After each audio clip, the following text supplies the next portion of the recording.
Doing an oil change on an 01 Mazda Protege 2-liter engine. You're going to need jackstands, gloves, rag, a 17mm ratchet, your oil wrench, and of course oil and an oil filter. For the oil, I'm going with 5W30.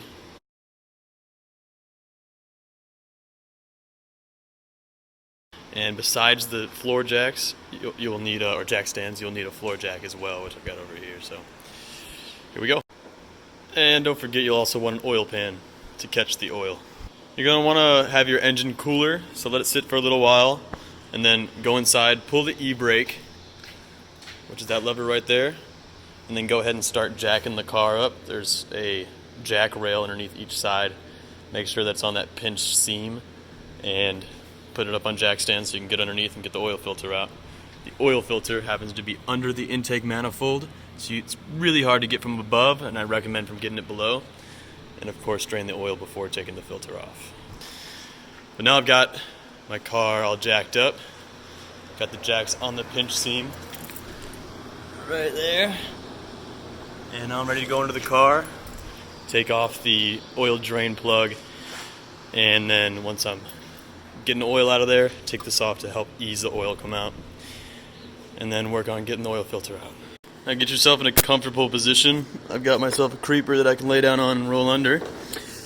Grab your wrench, pull yourself under with your oil pan. Right to the exhaust is the oil pan itself. On the back side right here is the drain plug. Mine's still a little warm, but we'll get to breaking it off. There we go.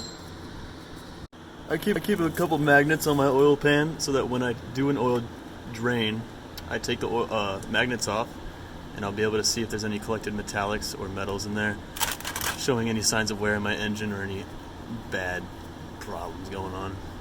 But as you're removing it, go slow and keep pressure on the plug until your threads are always out, and then you'll be able to remove it with getting minimal oil on you. I got my oil pan right there. Once you get to a steady couple of drips, as you can see it's just barely dripping, go ahead and put the drain plug back on so that you can move the oil pan out of the way and start taking off the oil filter. Move that out of the way. Slide out under here. The oil pan, or oil filter, is right there, that black thing. It's going to be located directly next to this intake manifold bracket by the starter, next to the alternator. You'll see it. This is the axle, passenger side. It's kind of sucky to get off. You might be able to do it with your hand, which I'll give a try. But if not, oh, my device got hot. If not, you'll have to get the oil wrench out. To get the oil filter off, you're going to want to inspect where it is.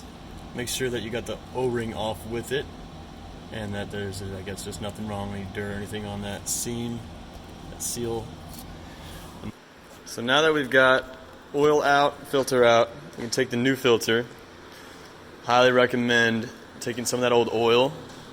It's almost necessary to do this. Save you in the long run, make it all work. Take some of the oil, get on your finger, and rub it on that seam. Just a light, thin coat, just enough so that when you tighten it down, it gets the right amount of tightness. It's not like the O-ring buckles or anything, or strips from the odd surface contact. And also, it'll save you for when you take it off the next time, because it won't mend itself to the block. Putting the filter back on, a lot of people recommend putting new oil into this to prime it.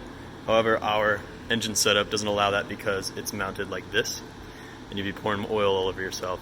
So it's going to go dry. You could put a couple drips in there, but it's not really worth it. Same as taking it off.